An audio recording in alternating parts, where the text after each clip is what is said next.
Ça, non, on peut aider, on est à la disposition, on dépense des masses d'argent pour créer un... Alors, qu'est-ce que vous attendez de l'Union européenne? Qu'on règle vos problèmes à votre place? Non, l'Union européenne ne va pas savoir régler les problèmes du Congo à la place des Congolais. Ça, non, on peut aider, on est à la disposition, on dépense des masses d'argent pour créer un État, pour aider à constituer un État qui soit véritablement au service de la population, mais ne demandez pas à l'Union européenne de régler les problèmes à votre place. Alors, qu'est-ce que vous attendez de l'Union européenne? Qu'on règle vos problèmes à votre place? Non, l'Union européenne ne va pas savoir régler les problèmes du Congo à la place des Congolais. Ça, non, on peut aider, on est à la disposition, on dépense des masses d'argent pour créer un État, pour aider à constituer un État qui soit véritablement au service de la population, mais ne demandez pas à l'Union européenne de régler les problèmes à votre place. Bien, bamama batata bandeko nenge boyoki Louis Michel azoloba que l'Union européenne ne va pas régler les problèmes des Congolais à la place des Congolais. Yango ngai Cyprien Wechi, l'homme de Genève naye. Bato ebele babo Wechi akomi koluka bulo. Nga nazo luka bulo te. Ngai nde na kreaki bulo ya ba ministre yo bazakuna. Parce que na Genève mutu moko te azalaki kuna. Ba oyo bazalaki contre Fachi, ngana ebisi bino, les sauveurs du Congo, c'est Félix Tshisekedi Tshilombo. Lelo batu nyonso baza pembeni ya Félix Antoine Tshisekedi Tshilombo. Ngai nde na kreaki bulo na bango. Boya na babiloko na bino, Wechi akomi kosala boye, akomi koluka bulo. Ngai nazo luka bulo te. Ngai nde na kreaki bulo ya batu oyo babade ko finga président Félix Tshisekedi Tshilombo en faveur ya côté mosusu ou bien ya opposition lelo bango nyonso à laquelle le respect na Cyprien Wechi.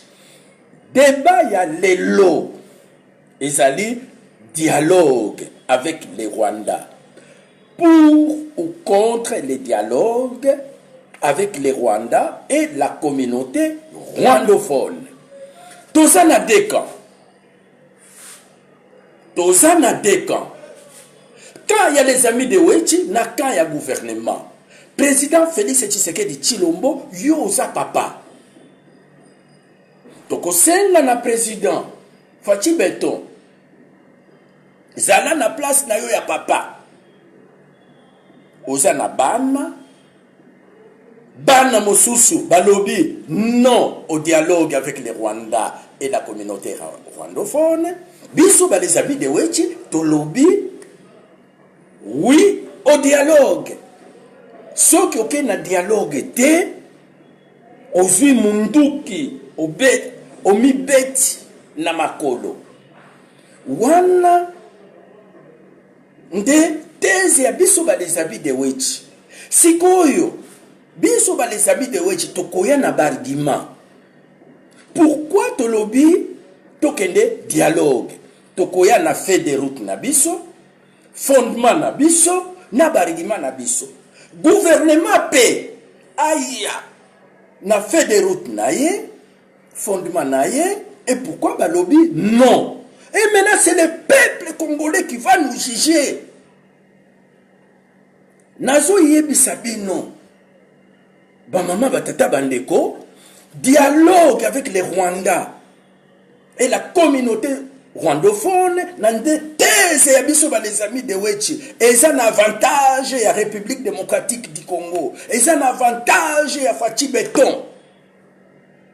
Moulé ya Kagame eza lisusu na maïté. L'air tozo boya dialogue, tozo zwa mai totia. Tozo zwa mai totina moulé ya Paul Kagame. Il faut boyeba na communauté internationale. Bango nyonso baza pour Rwanda te. Na communauté internationale, toza na ba pays oyo eza pour le Congo. Comme la Belgique, comme la France. Et ba pays mosusu eza pour les Rwandais, comme l'Angleterre, les États-Unis. Alors, il faut maintenant boyeba. Pourquoi biso ba les amis de Wechi Tolobi pour les dialogues et non contre le dialogue comme le gouvernement. Baya na ba espère na bango, ngaipe, tokoya na oya biso, lelo, toko sukisa wana. Et puis, tokoye bisabino, il faut boyeba. Wechi est dans les combats pendant 44 ans. Biso oyo wechi oyo bozo muna wechi. Je suis constant comme Etienne Tshisekedi wa Mulumba. Biso oyo ngai wechi, je fais partie ya ba étudiant ya liboso ya IDPS na 1980. Parce que tokoya na ba document kola kisabino bo omoni oyo. Soki bo moni oyo eza diplôme nangai promotion Botanga 1982 IEC Institut supérieur de commerce Bozotal 82 DG Nabiso ezalaki Moussa Mundendi Bozomona Mouvement populaire de la révolution diplôme nanga yango oyo Botala bomoni 1982. C'est pour vous dire, mes chers amis, ba étudiant ya liboso ya IDPS ngai oyo na faire partie. Na 1980, Mobutu akangaki ba université. Ba étudiant oyo basalaki révolution wana, ngai naza parmi les meneurs.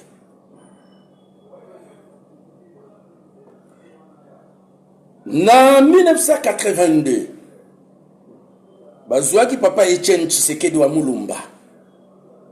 Bake ko juger na Sanef. A Sanef oyo. Oyo tokomi kolela bibembe. Ezalaki tribunal. Biso ba étudiant ya IEC. Tokendaki kuna. Ba étudiant ya IEC. Batu oyo tobanaki ko supporter les 13 parlementaires. Tokendaki kuna. Bakangaki ngai. Bayaki ko sauver ngai. Ba étudiant. Et puis na 83. Nakendaki nangai Belgique ou continuer ba étude. Donc, ce qui n'a pas ça fait 44 ans. Je suis constant. Je suis le dernier camarade oh. Biso de ma camarade oh. Il y a 1980. Dernier camarade oh. Oh yazaka na combat lokola Etienne Tshisekedi bazalaki 13 parlementaires atikalaki yemoko ngai natikali pe ngai moko. Donc makambo nazoloba nazolinga koluka bouloté. Ngai oyo nde na créaki boulot na Genève, babana ko négliger président Félix, bino nyonso boye derrière président Félix. Ba étudiant à liboso ya IDPS. Na 1982, j'ai fait partie ya ba étudiant ya IDPS. Et donc nazoluka bouloté, nazoluka changement. Nazomona ndenge bazo na côté na ngai, na côté ya les amis de Wechi, bazo kende na président Félix hein? Bon na koloba lelo mingité. Pona lelo na sukisi wana. Toza na deux camps. Quand il y a les amis de Wechi, la mena ba émission tout le temps pour expliquer peuple congolais pourquoi je suis pour le dialogue avec les Rwandais et la communauté rwandophone. Dialogue oyo communauté internationale azo senga biso eza na avantage na biso pe avantage ya fati. Gouvernement azoloba non pas de dialogue. Position ya gouvernement, mes chers amis, est un avantage à la République démocratique du Congo, est un avantage à Fati Beton, est un avantage à Kagame. Alors, bon fin été, 2018 nalobaki na bino Félix est le sauveur du Congo. Ba maman batata bandeko. Batu babetaki ngai. Il fallait avec le temps pour batu ba comprendre que Wechi aza na raison. Cette fois-ci naza lisusu na raison. Cette fois-ci bo finga ngai te.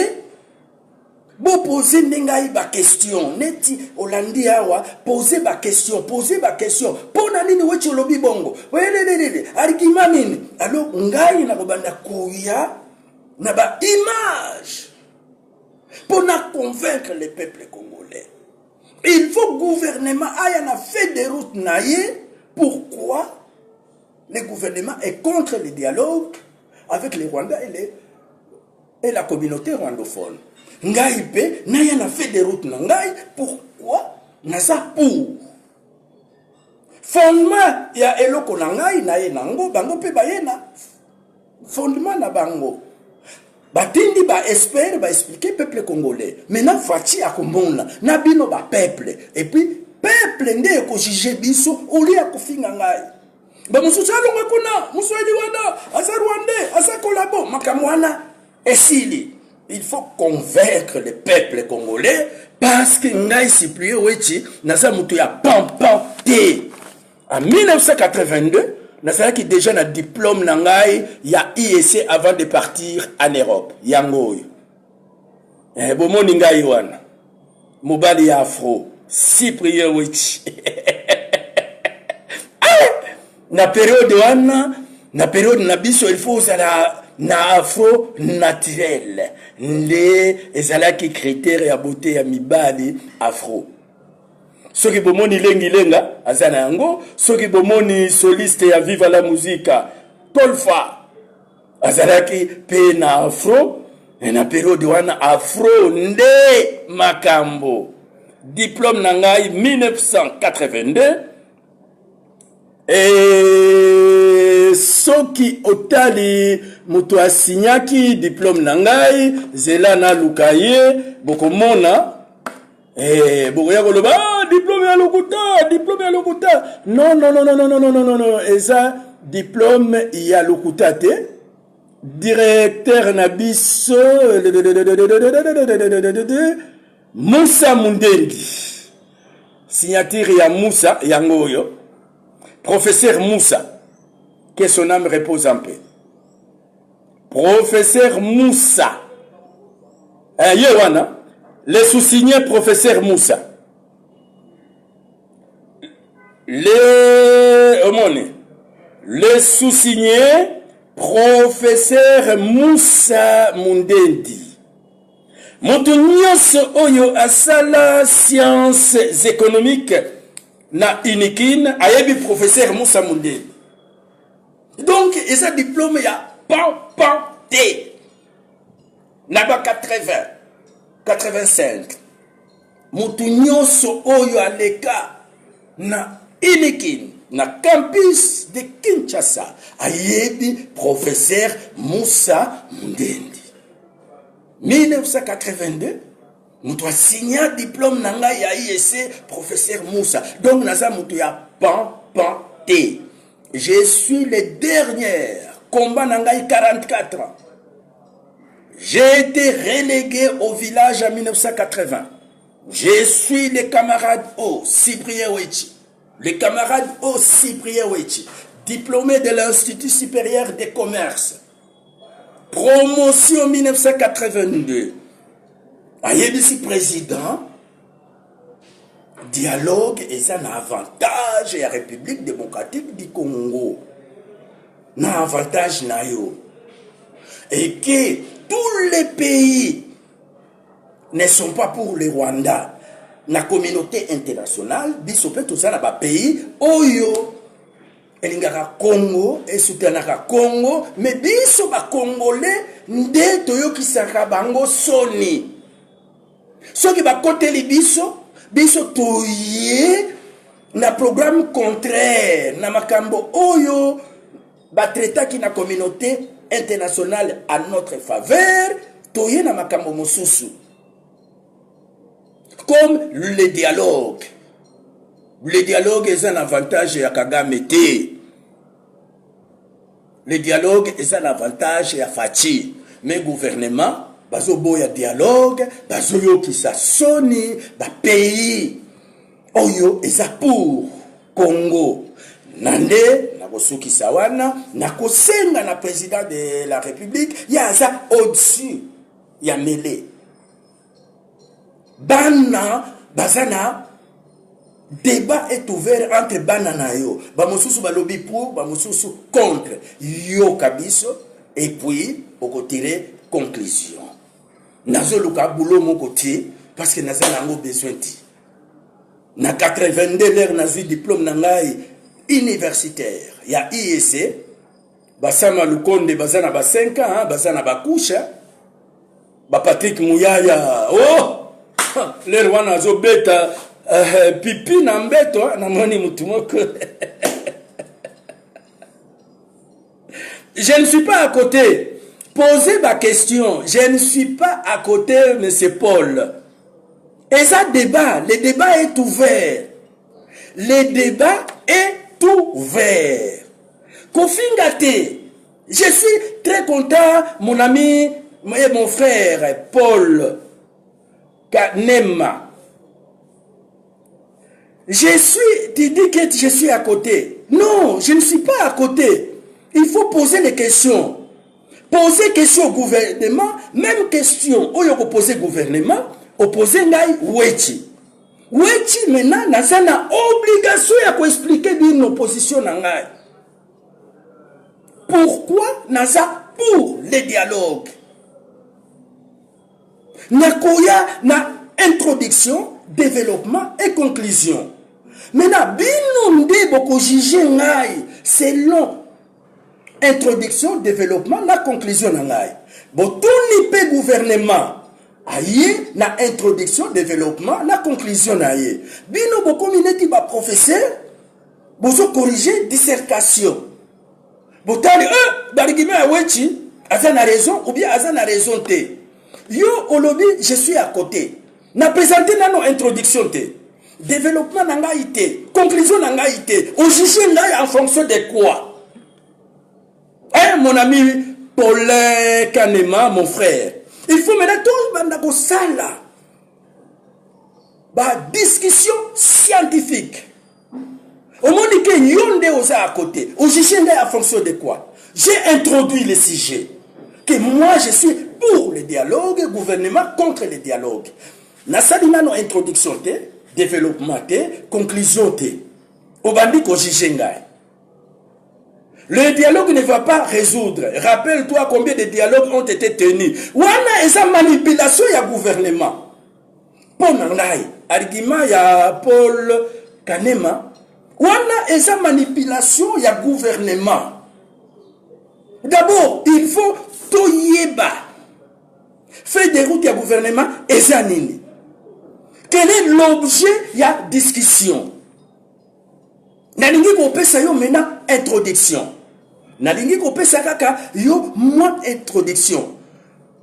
Les dialogues et ça dialogue avec les M23T.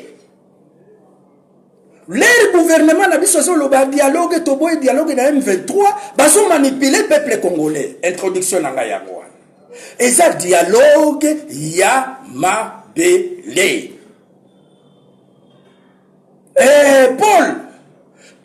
Paul Kanema.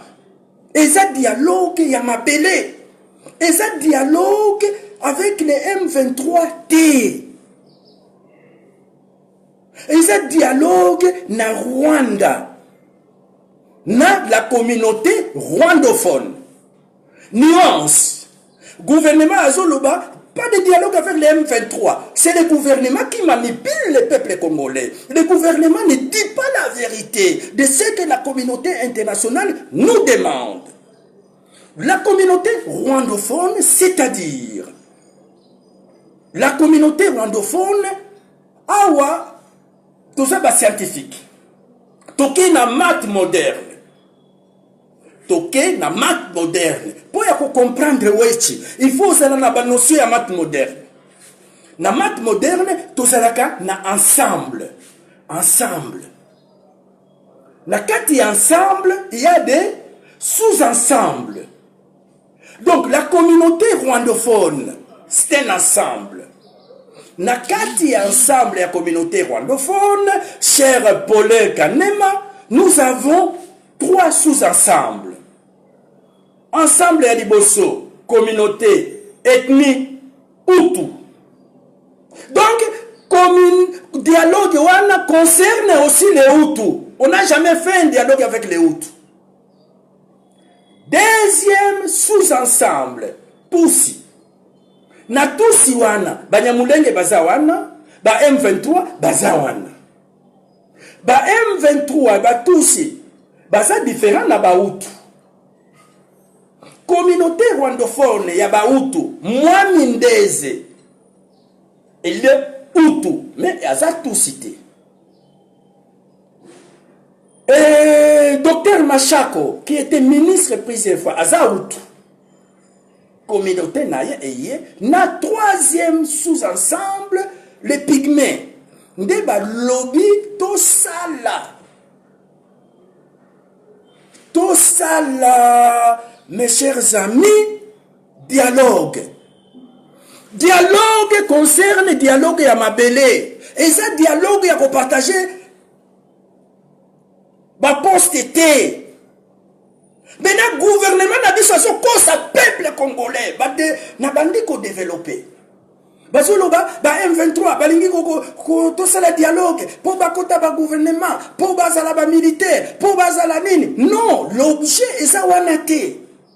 L'objet est que Rwanda, boyo kangai. Rwanda. Leur a outil na génocide. Ce qui pays est outil na génocide, il faut pas ça y est Mabélé. Et ça dialogue ya Mabélé. Rwanda na Bill Clinton. Bayaki na Lokuta. Balobi, Goma, Masisi, Rutshuru, ezalaki na royaume rwandais. Il était question, bazwa Goma, Rutshuru, Masisi, bapesa na Rwanda. Rwanda na États-Unis, balingi ko sala, lokola basala ki Palestine na 1947-48. Nande origine ya conflit que le gouvernement n'a jamais expliqué, mes chers amis.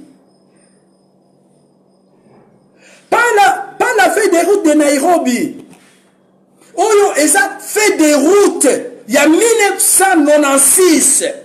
Pas fait des routes à Nairobi. Ba Nairobi wana eza bagé ya gouvernement.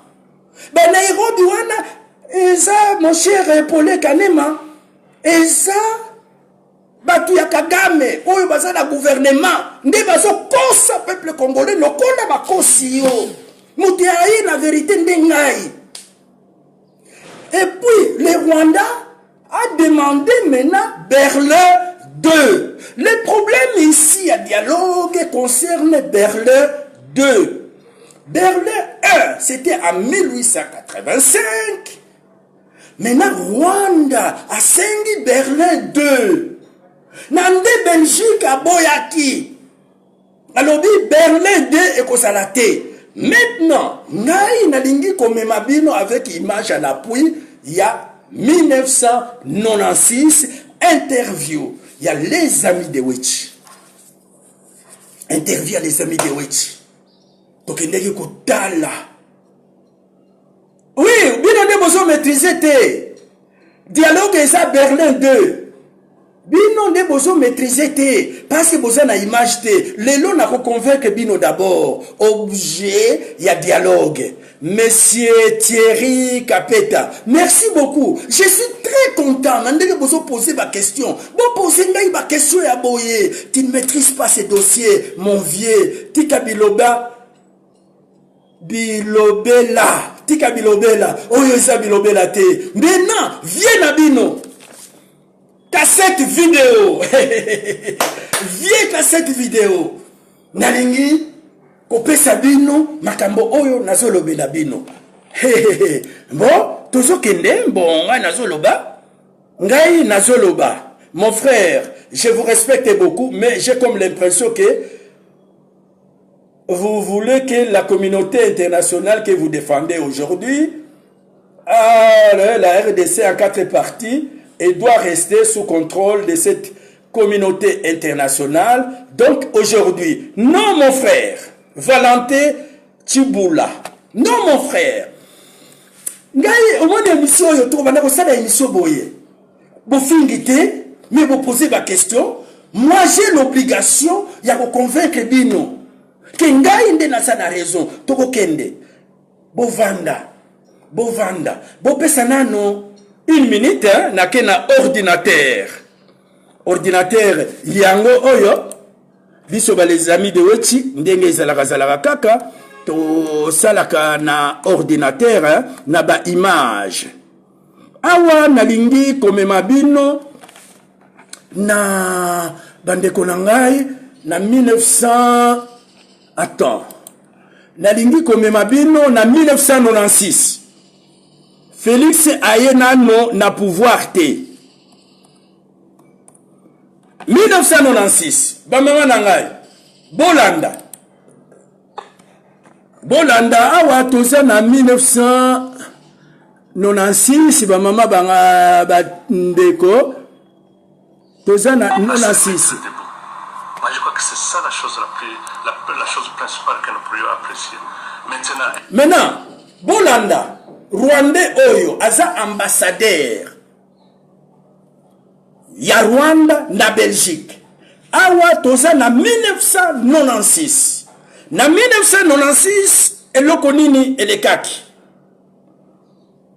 Biso ba les amis de Wechi na 93 tozalaki déjà.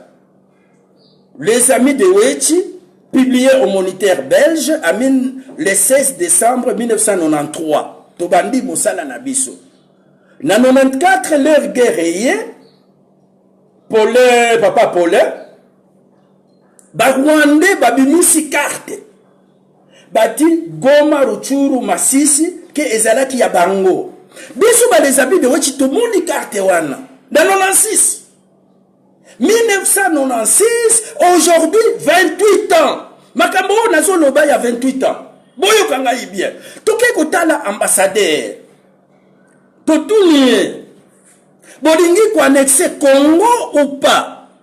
Président Nabino ya Rwanda. Azo loba il faut tokende na Berlin 2. Likambo oyo eza ndenge nini. Tolanda ambassadeur. Awa toza na 1996. Donc on raisonnait en fonction de 1996 et non pas en fonction ya lelo. Tolanda, ambassadeur, interview réalisé par les amis de Wechi, filmé par Vienabino Cyprien Wechi Bolanda, ambassadeur ya Rwanda na Belgique. Le pays qui vraiment se mettrait debout en disant c'est nous qui avons fait ça, moi je crois que ça serait vraiment, ce n'est même pas à l'africaine, ce n'est pas fraternel. Oui, aujourd'hui, le Congo n'est pas debout. Aujourd'hui, les buts... Bokoyoka alobi makambo ya Berlin 2. Alobi déjà makambo ya Berlin 2 oyo nazo yebisa bino. Na 96. Une solution à leurs problèmes. J'ai l'impression que ce qui est important ici, ce n'est pas le Rwanda. Ce qui est important ici, c'est le Congo. Je vais vous dire une chose. En 1996, on accusait le Rwanda de vouloir annexer une partie du Congo. Je crois que vous avez vu une carte qui a circulé. Moi, j'ai dû même expliquer cette carte. L'objectif qu'on avait, ce n'était pas d'annexer le Congo. L'objectif aussi qu'on avait quand on montrait cette carte, c'était de montrer, de justifier la présence d'une communauté rwandophone à l'intérieur du Congo, comme on le trouve en Ouganda, comme on le trouve en Tanzanie. Ce n'est pas notre faute, ce n'est pas la faute du Congo, c'est les frontières qui ont été tracées de cette manière-là. C'est d'ailleurs dans ce cadre-là que notre président réclamait le Berlin 2. Boyoki, c'est dans ce cadre-là que les Rwandais réclamaient Berlin 2. Donc dialogue eza oyo bazolo ba M23 te na période wana M23 ezala quitté toyo kaeli susu. Ce n'était pas d'annexer le Congo. L'objectif aussi qu'on avait quand on montrait cette carte, c'était de montrer, de justifier la présence d'une communauté rwandophone à l'intérieur du Congo, comme on le trouve en Ouganda, comme on le trouve en Tanzanie. Ce n'est pas notre faute, ce n'est pas la faute du Congo, c'est les frontières qui ont été tracées de cette manière-là. C'est d'ailleurs dans ce cadre-là que notre président réclamait le Berlin 2. Berlin 2 ne visait pas à refaire les frontières, mais Berlin 2 visait à repenser, à savoir pourquoi les gens se trouvent de ce côté-ci et non pas de l'autre côté. Donc c'était ça l'explication. Boyoki, bamama batata bandeko, awa toza na 96. Il faut tout raisonner en fonction, il y a 96. Berlin 2 déjà. Na 96. Mosusu alobi président alobaki boy te président aza au-dessus ya mêlé. Président aza na ba conseiller neti biso ba conseiller ya président Fachi Beton tolobi oui au dialogue. Ba conseiller mosusu balobi non au dialogue. Bango ba na bargima na bango, ngai na bargima président maintenant a tiré les sons. Le problème il y a dialogue et ça il y a M23T. Et ça Berlin 2. Rwanda a fabriqué le Lokuta. Rutshuru, Masisi, Goma, et c'est là qu'il y a un royaume rwandais, il faut tout récupérer en haut. Donc il faut tout ça là, Berlin 2. Berlin 2, c'est-à-dire, bah revoir ma frontière, parti wana, bah annexer en haut, na Rwanda. Biso, bah les amis de Witch, interview à ambassadeur, nga inde na filmaki. Et puis, tokendaki lisusu kotala député rwandais oyo a participé à un complot lelo tokosuki sawana et puis boko zela oyo aye ko confirmer makambo oyo na lobi lelo ba mama batata bandeko gouvernement azana ba donné oyo te parce que na période wana bandeko na biso ya gouvernement bazala kité bandeko na biso oyo bazala kati ya gouvernement na période wana ils étaient des étudiants mes chers amis. Patrick Mouyaya na 96 il était élève bango nyoso bazalaki ba élève maintenant Bolanda député rwandais ye oyo azoloba aza tata na ye aza utu mama na ye Tutsi azalaki député na parti socialiste rwandais na période wana ya 94, 95, 96, 97. Donc babiloko oyo nazo présenter bino et ça babiloko avant 1900 et avant 2000. Avant 2000. Yi aza contre Kagame. Boyokaye et puis toko stopper et puis Torozonga. Attends. Boyokaye. J'ai été obligé de quitter le Rwanda. À l'époque, j'étais député à l'Assemblée nationale de transition pour le Parti socialiste rwandais. Mais quelques mois avant, j'ai eu l'occasion, c'est peut-être une chance, d'assister à une séance au cours de laquelle l'ancien président de la République, Pasteur Bizimungu, est venu nous expliquer les raisons pour lesquelles l'armée rwandaise était au Congo, au Zaïre à l'époque. Il a amené avec lui une carte et il nous a expliqué dans une séance qui était à huis clos jusqu'à quel niveau le Rwanda précolonial pouvait être délimité. Et donc il a montré qu'une partie du territoire du Congo actuel, d'après lui, revenait au Rwanda. Il a même parlé plus tard à la presse de la nécessité d'une seconde conférence de Berlin. Ce ne sont pas des figures. Bomoni, alobi lisusu. Nécessité, il y a Berlin 2. Boyo kaye lisusu. Que une partie, il y a territoire rwandais. Et ça, nakati ya Congo. Yé aza, ba image ezoloba. Oh, mosusu alobi, Zaïre, ezalaki. Il peut se tromper na période wana. Il peut se tromper, ou bien Ngaïnde na se tromper, soit interview Oyo, ça fait longtemps, 28 ans, ezalaki entre 96 ou 97. 96 ou 97. Pardon, ezalaki 96 ou 97. C'est un an de différence. 1 an de différence. Je peux me tromper, hein, ça fait 28 ans. Bon, excusez moi, peut-être, mais c'était le Congo. Ye oyo. Ye wana. Boyo kaye, lisusu, hein. A kotaki complot. Toti kaye. Actuel. D'après lui, revenait au Rwanda. Il a même parlé plus tard, à la presse, de la nécessité d'une seconde conférence de Berlin. Ce ne sont pas des fictions, ce sont des déclarations politiques actées. Nous avons été invités en Allemagne par une église allemande. Et lors de cette rencontre, il se trouvait là-bas des responsables politiques allemands qui nous ont demandé ceci, qui nous ont dit ceci. Yé, Aza, président ya Sima Kivu. Eza société civile ya Kivu. Awa, yé Aza président. Aza professeur na université de Louvain. Machi. Emmanuel Nashi.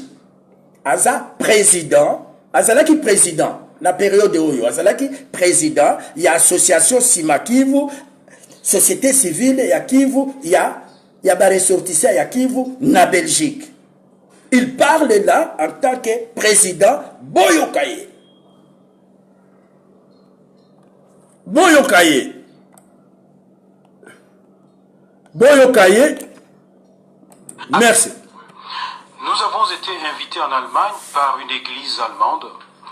Et lors de cette rencontre, il se trouvait là-bas des responsables politiques allemands qui nous ont demandé ceci, qui nous ont dit ceci. J'ai écrit ceci, ce que je vous dis, je l'ai même déjà écrit dans un livre, c'est vous dire que j'assume parfaitement ça. Ils nous ont dit que si nous, société civile du Sud Kivu, étions prêts à aller jouer auprès de notre population ce rôle-ci, d'expliquer que si nous acceptons que le Kivu soit rattaché au Rwanda, l'Allemagne et l'Europe sont prêts à faire un plan Marshall pour le Kivu. Ce n'est pas de la fiction, monsieur. C'est vrai que peut-être que de nouveau, comme on l'a dit tout à l'heure au niveau géopolitique, les Rwandais ne sont pas forcément à la base de ça. Mais ceux qui tirent les ficelles, ils veulent ça. Quand on parle de Nkunda, aujourd'hui, Nkunda dit qu'il a 350 000 réfugiés qu'il doit réinstaller. Où? Là où il a déjà évacué plus d'1 million de personnes, 1 million de déplacés qu'il y a au Kivu aujourd'hui. Vous le savez très bien. Les conditions de la kosovisation avancent petit à petit. Et ça échappe à la population, aux Tutsis, aux Bashi, aux Hutus, aux Banande, etc. J'en termine avec la question de la gouvernance. Si vous... Yé aza Sima Kivu. Ba maman batata bandeko ndenge tozolo babi na bino ngai na fait des routes. Dialogue et ça dialogue avec M23T. Dialogue et ça dialogue avec les Rwandais et la communauté rwandophone. Prouver au Rwanda que bazo kosa Goma, Masisi, Rutshuru et ça y a biso ba Congolais. Et ça y a Rwanda T. Mais sur le plan international bazoua qui déjà solution. Moi j'étais là, Baïbisi Kagame. Il n'y aura pas de Berlin 2. Et puis, ça qui va proposition gouvernement congolais Ndimaki, il y a Rwanda Ndimaki, jusqu'à présent, exécuté. C'est pourquoi je viens avec les images pour vous dire que moi, je suis pour le dialogue, de reprendre proposition Oyo Belgique à Salaki. Et puis, Mosusu Ayaki na dialogue entre Congolais, c'est notre ADN, le gouvernement. Ce n'est pas avec Congolais. C'était sous l'égide. N'a expliqué bino. Et puis, Nakendaki Lisusu Kotala, un ancien premier ministre, Touagira Mungu, qui est opposant au régime de Paul Kagame en 1999. Awa Tozoloba, Makambo, avant 2000, tout raisonner en fonction de la période où on a. Kozwa, élément, il y a 2010, il y a 2020, Koya Koloba, ceux qui bossali, débat scientifique, il faut limiter les débats. Awa Naza avant 2000, Nani Azana ba élément oui.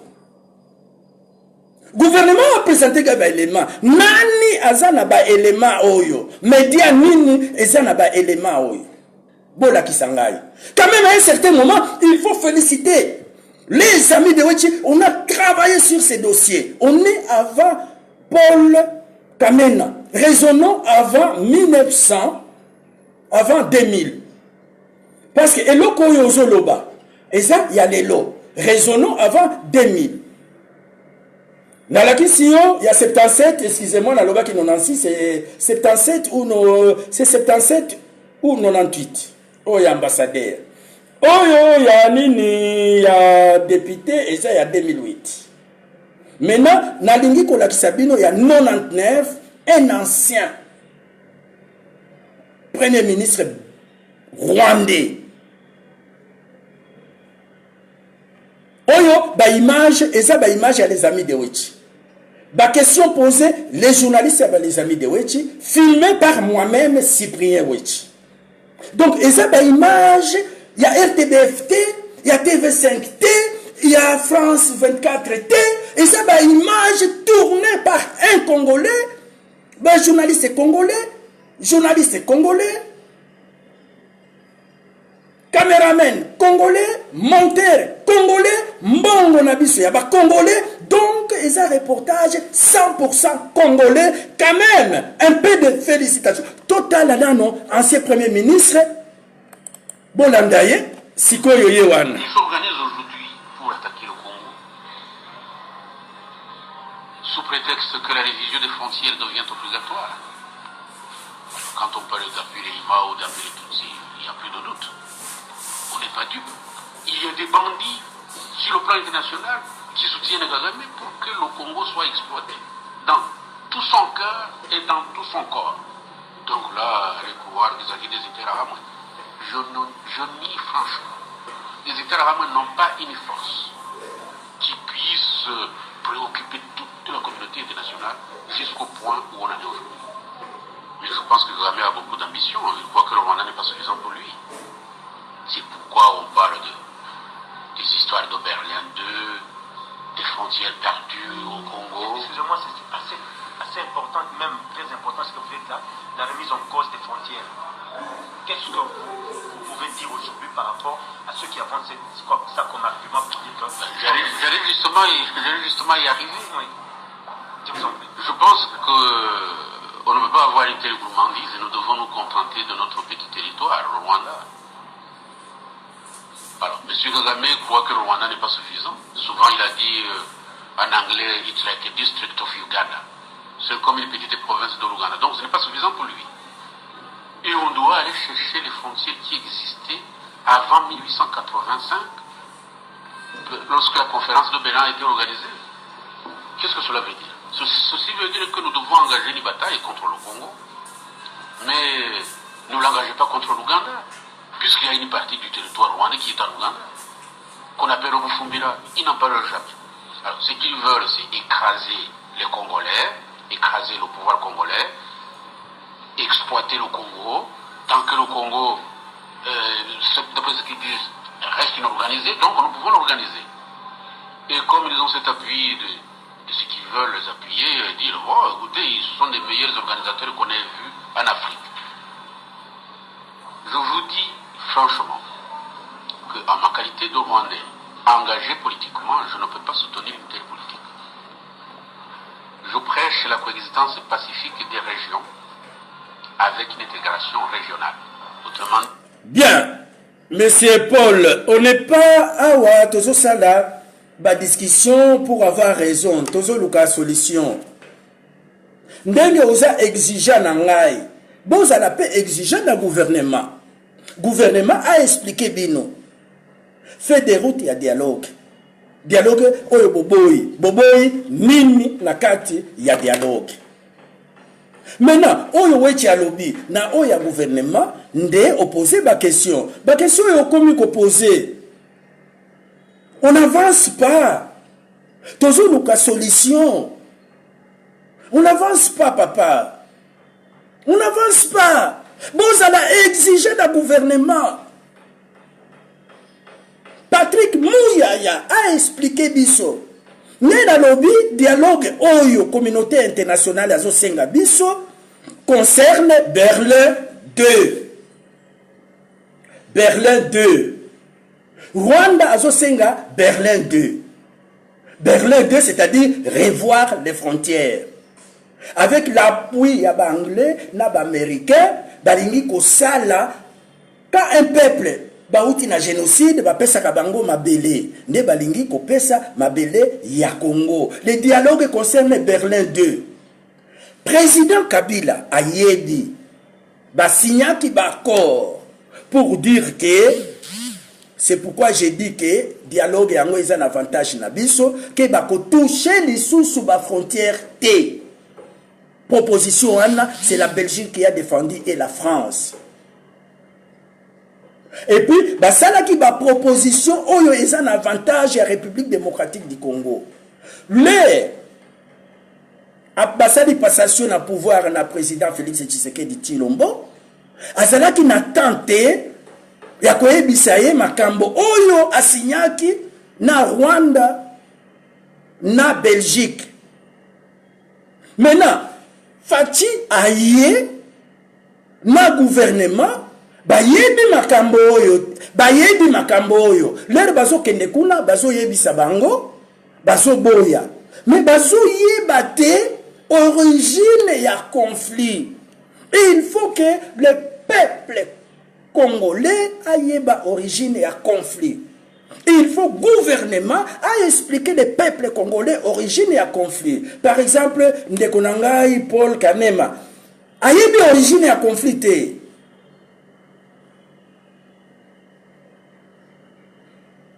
Oui. Bazui phrase ndenge lobi wana. Quand bazoloba balobi non Goma Ruchuru ezaki na royaume rwandais. Yango confirmé wana. Yango nga nazoloba, nga na yo tolobi eloko moko. Olobi le Rwanda a des ambitions hégémoniques. Yango on a prouvé bien avec image en appui. Dans bandi d'abord na ambassadeur. Na bandi nano je connais cher ami. Bon oyebi nini comment nano oyebi nini comme ça to avancer. Na bandi nano na ambassadeur ya Rwanda na Belgique. Interview na ye. Et ça ba ambition hégémonique. Nake koluka député, bakota ki réunion, ambition, hégémonique. Ndenge balingi batu ya Kivu, to appuyer bango ba annexer biso na hégémonique. Na oyo mosusu, c'est la même chose. C'est la même chose. Maintenant, est-ce que la communauté internationale gouvernement nabiso ayebisaki ba peuple congolais que l'air bakutanaka sur le plan international discussion ezalaka ya Berlin 2. J'aimerais que le gouvernement a expliqué peuple congolais Berlin 2. Pourquoi le Rwanda demande Berlin 2? Depuis 96, 97, 98, il est là. Rwanda a la position naïe à Berlin 2. Est-ce que le gouvernement n'a biso et là qui saka ou bien gouvernement n'a biso ministre aleki na télévision tout ça na problème na Rwanda parce que Rwanda a réclamé Berlin 2. Berlin 2. Et que la Belgique a l'obaki Berlin 2 non. Hein mes chers amis. Mes chers amis, au lobby, voici mon avis. Les catalyseurs de la guerre sont connus. Ils ne sont pas connus. Est-ce que yo oyebi ba pays oyo na communauté internationale baza pour Congo. La communauté internationale, il y a plusieurs pays. Bango nyonso baza derrière Paul Kagame. Il y a des pays qui sont pour le Congo. Mais biso tozo kende kuna sa bango. Faute ya gouvernement yango wana. Faute ya liboso ya gouvernement, tous les pays de la communauté internationale ne sont pas derrière le Rwanda. Il y a des pays qui sont pour le Congo. Oyo biso, gouvernement na biso, etia kabango kate, bazo kende na bitumba, sans ba pays ya communauté internationale, oyo baza côté na biso, pour donner de l'eau au moulin de Paul Kagame. nande débat oyo ngai na ouvrir débat baya na ba image ngai na ba image na ngai oyo eza ebandeli bon nakoyebisa papa Paul bato oyo bayebi les amis de Wetchi nous on voyageait avec des officiels belges en tant que média international babiloko tozana ngo omoni cassette vidéo zelana parce que yo oyebite makambo ya les amis de Wetchi omoni oyo babiloko nyonso ya Congo ezana cassette vidéo tuna bato ya Belgique bayebi cassette vidéo yango oyo omoni awo muzele rakoti donc biso to salaki système moko ya cassette vidéo na cassette vidéo to bandaki kokoma journal en cassette vidéo yango oyo omoni yango oyo biloko nyonso oyo bazo sala eza na cassette vidéo omoni neti awa papa Kengo bato ya Belgique bayebi alors soki ngai Wetchi na lobby naza pour dialogue eza na tina okomi nini les Rwandais servent de couloir pour les pillages non eza pillage te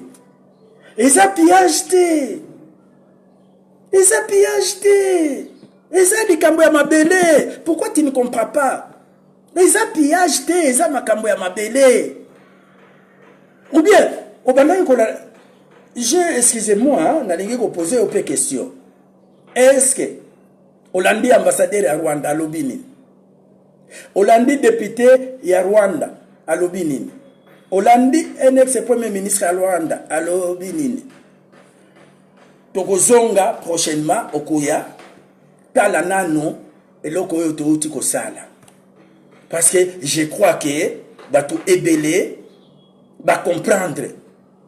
Il y a 26 personnes na bato ya IDPS ebele va comprendre soki nazalaki na nzela te na lero oyo babandi kofinga soki bafingi te donc Wetchi aza na nzela rigueur oyo boza na yango envers Wetchi mes chers amis boza na yango na gouvernement apesa biso fait des routes kolanda boyete tu n'iras pas un bon service na président est au-dessus à mêler maintenant Wetchi et gouvernement bango baye na fait des routes na fait des routes na reprouver bango ke bango na gouvernement ba infiltrer ya Paul Kagame baza na kati yango bazolinga dialogue te proposé par les pays oyo baza pour Congo na obanda koya kaka na obanda koya par jour 2 ou 3 émissions kaka na thème moko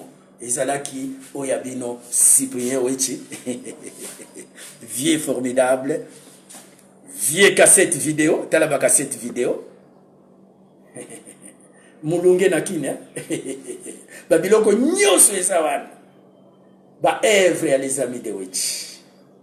Merci beaucoup